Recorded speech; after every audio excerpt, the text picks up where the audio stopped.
Welcome home, Trevor. You must be tired from your business trip. My husband, Trevor, who had always acted like a tyrant at home, had just returned from a business trip. As soon as he saw me, he twisted his face in disgust. Oh, your face just darkens my mood. Seeing you is so depressing. He then started eating the dinner I had prepared, lounging in the living room. I stood by him like a maid. After finishing his meal, he headed to the bath, flinging his suit at my face as I went to get his change of clothes. Hey, maid, take this to the cleaners. Yes. I squatted to pick up the suit, feeling crushed by being called a maid. While checking the pocket before sending it for cleaning, my fingers brushed against a piece of paper.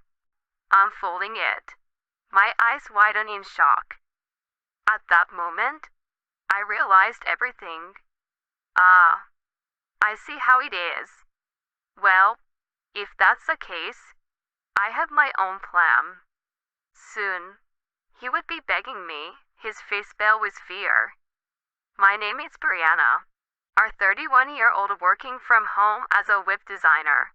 Married for 2 years. Trevor and I met at the matchmaking party 3 years ago.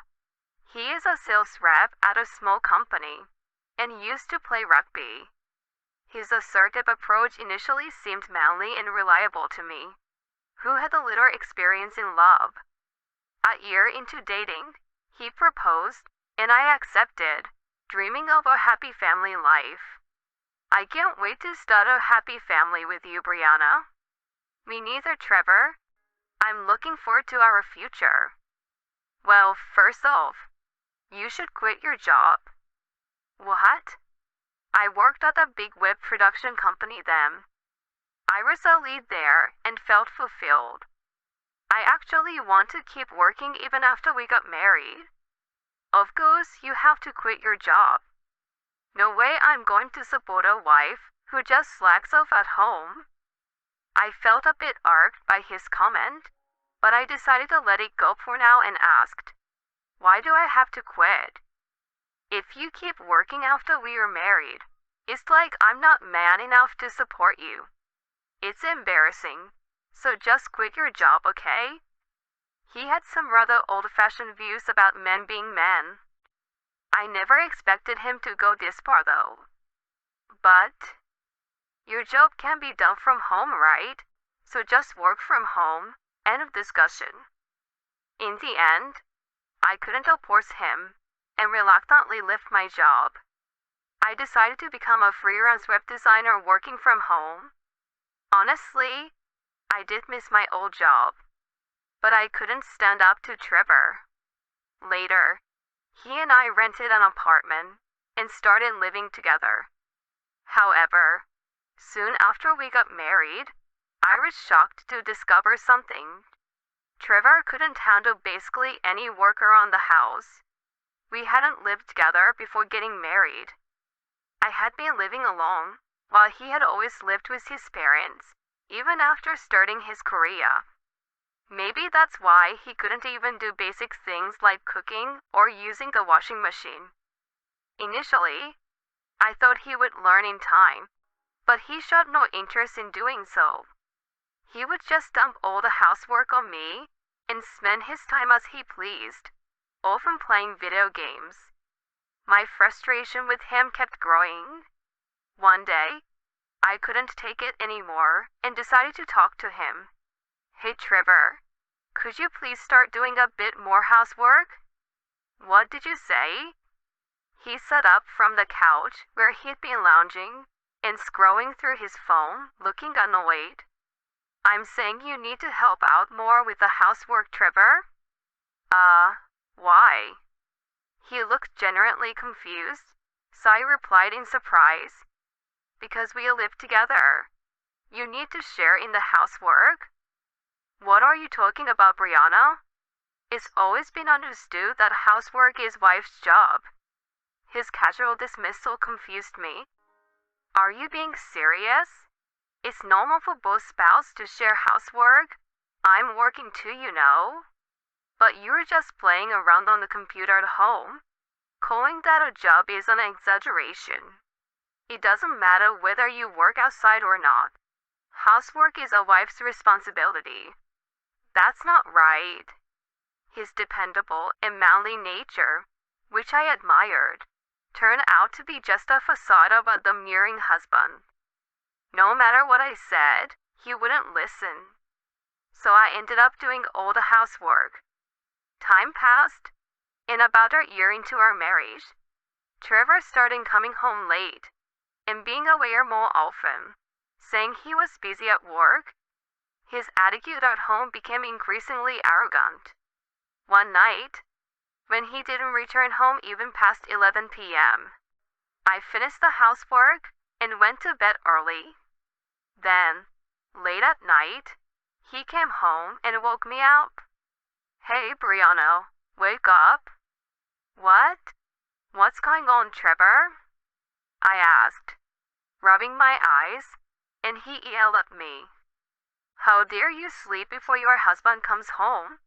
You are supposed to greet me with a smile when I return.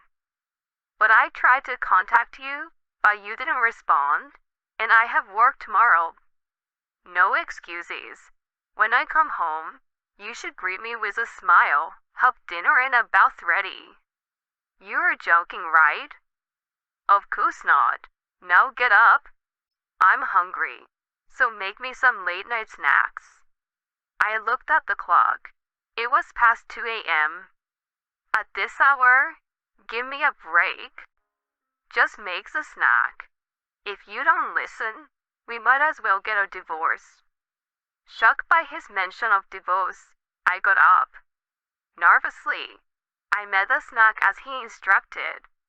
He watched it with crossed arms until it was ready, then ate it with satisfaction. After this, I'm going to take a bath, so get my towel and clothes ready. Okay, got it? I felt like a maid. I kept trying to fulfill his demands, even though it was hard. Around that time, my freelance work became busier. Even though I was working from home, I finally had a steady clients and was busy with deadlines. The stress of my demanding job, the need to be perfect in housework, and Trevor's tyrannical attitude were overwhelming. Before I knew it, I started suffering from chronic stomach pain. Trevor continued to be absent from home. When he did come home, he was usually drunk and treated me with disdain. There were no more outings or peaceful conversations as a couple. I even started thinking that it would be better if he didn't come home at all. I mean, all he would do at home is to act like a king. Then one day, I made a small mistake. I was feeling under the weather with a cold and forgot to buy a new pair of socks that Trevor had asked for. "Where are the new socks?" he asked irritably early in the morning. "Oh, I'm sorry. I forgot to buy them. I've been feeling sick since yesterday." "How incompetent can you be? You're really useless." He sighed and continued. "Go buy them now, and use your own money, of course." "But I've got a fever and a cold. No excuses. This is why you're no good. Go buy them now." Despite feeling dizzy, I was sent out in my pajamas to the supermarket. As I returned home with the socks, I cried. Why did I have to take all this? Doesn't he love me anymore? I couldn't stop my tears. Sometime later, Trevor said he was going on a business trip and left. I won't be yelled at by my husband tonight. I felt relieved, focused on my work, and settled for pizza for dinner. I finally had a relaxing evening. The next evening, he came home. "Welcome home, Trevor. You must be tired from your business trip." I welcomed him saying so. But as soon as he saw me, he twisted his face in disgust. Your face just darkens my mood. Seeing you is so depressing." He then started eating the dinner I had prepared. Lounging in the living room, I stood by him like a maid.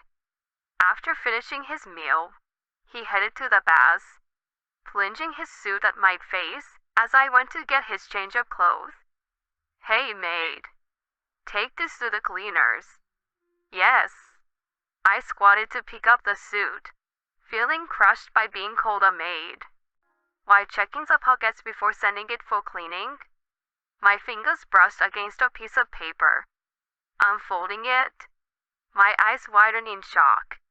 It was a hotel receipt. It seems to be for a cottage, or something like that. Why would he stay in a cottage when he was supposedly on a business trip? With trembling hands, I took out my phone and searched. The search results showed a cottage in the next state, so that's what it was. He was acting all high and mighty at home, but he was cheating on me. Well, in that case, I have a plan too. I quietly put away the receipt. That day, I acted as usual in front of him. The next day, I started taking action. I decided to hire a detective agency to investigate Trevor. I had my own job and couldn't follow him around or do the investigating myself. Plus, I didn't want to slip up and let him catch on. Luckily, I found a detective agency with reasonable prices and female detectives. 2 weeks later, I had all the evidence of his infidelity, like it was nothing. Photos of him entering a motel with a young woman I didn't know, kissing in his car. I couldn't help but pump my fist in victory. By that time, I had no love left for him. I was just happy to have the evidence. The detective agency stopped smiling wryly at me, began to speak. "Ma'am, here's what we found from the investigation." I held my breath as she continued. The next day, after Trevor left for work, I packed my things. I called a moving truck and had them take my stuff to my parents' house. That night, as I relaxed at my parents' home, Trevor called. I ignored his calls, but he called repeatedly, what you would call bombarding me with calls. I just kept ignoring them. The next day, the calls continued, even in the daytime. Finally annoyed, I decided to answer. "Hello? Hey, where the hell are you? You left without saying a word." I calmly replied to his barrage. "I'm at my parents' house." "What? I didn't give you permission to go back there. Your stuff is gone too. What are you planning?" Why should I serve someone who called me a maid? I couldn't stand it anymore, so I left. "Why are you making a big deal out of this? Come back now and do the housework," he yelled furiously, and I sighed before responding. "I'm not coming back to that house." "What did you say?" "I will be waiting at the cafe near your office after work. We can talk there. Bye." I said that, hung up, and smirked. "All right, let's do this," I muttered and sent an email to someone. A few hours later, as promised, I waited at the cafe. Trevor arrived furious. "What do you mean by no coming home?" He blotted out aggressively as he sat down. "Like I said on the phone, I can't be your wife anymore." "What? Are you planning to divorce me?" "Yes, that's my intention." As I calmly answered, he was about to yell back, turning red, when suddenly his phone rang. "Are you going to answer? It might be important." He answered the call with a disgruntled expression, and his face turned pale. After the call, he looked down, covering his mouth wide-eyed. "What's wrong? Did they fire you after all?" "Come again?" I stared straight at him as he turned to me. You got fired or demoted for messing with the daughter of a client CEO, huh? I hope they fired your ass. So this is what the detective agency have told me. That Trevor had been cheating with the daughter of a client, hiding the fact he was married. I had all the evidence. Oh, what do you know about that? What's going on? Well, I'm the one who reported it to your company. What? He was shocked, and I smiled while he stammered. Do you realize what you have done? Yes, I'm well aware. I also reported the details to the CEO. He was furious and wanted to see the evidence, so I gave him the photos. You did what? His phone rang again. When I urged him to answer, he did so tremblingly. From the phone, I could hear a young woman crying and yelling. It seemed like the CEO's daughter, his mistress, was losing it on the phone. Trevor, unable to say a word, hung up with a pale face. Poor thing, the other woman. She was just deceived by you. When did you find out? He asked, his voice quivering, and I answered calmly. Remember when you called me a maid and threw your suit at my face? There was a receipt for the cottage in that suit pocket. That's why I hired a detective. He was gaping in shock. No, it's not like that. It was just a fling. I never planned to divorce you. Oh, after all that arrogant behavior, I will never forgive you. As I glared at him, he suddenly started pleading. I don't want to get fired. She said she will sue me for compensation. I won't be able to survive. Please help me. Forgive me, Brianna. At that moment, I splashed the water from my cup onto him. What the hell? This is nothing compared to what I've had to go through. I'm divorcing you, and I will be demanding $35,000 in compensation for your affair. Make sure you pay up, you jerk. Go to hell. He turned ashen and panicked. He was muttering, I don't want a divorce. Please help me. I looked at his pathetic state and regretted ever marrying such a man. Shaking off the clinging Trevor, I left the cafe alone. Later, my divorce from him was finalized. With the help of a lawyer, I received $35,000 in compensation for his infidelity right away. I got half of our assets in the settlement. The CEO, the father of his mistress, was furious and ended business with his company. Trevor really got fired from his job. He was also sued by his mistress and forced to pay her compensation. Because of all this, Trevor ended up living in a rundown apartment, buried in debt, and working like a host day and night. I felt no sympathy for him.